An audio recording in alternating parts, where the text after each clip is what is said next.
calanka.com. This is good, man.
runtii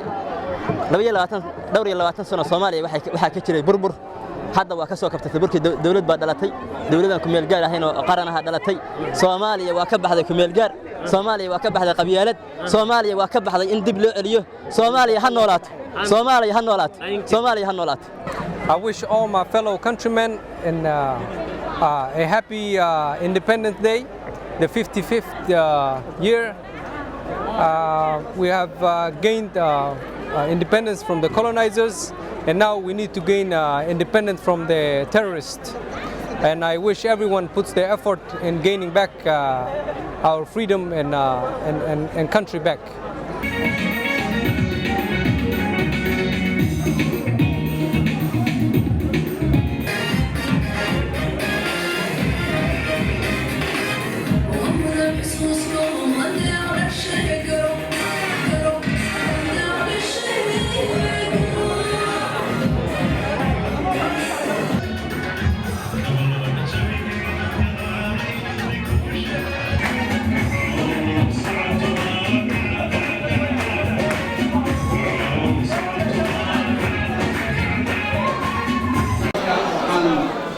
inaan ku raaco kana aqbalo soo jeedintiisa codsigiisa wasiirka oo ahayd maanta in loo aqoonsado laguna magacaabo maalintii dib u soo noqoshada maalintii dib u soo kabashada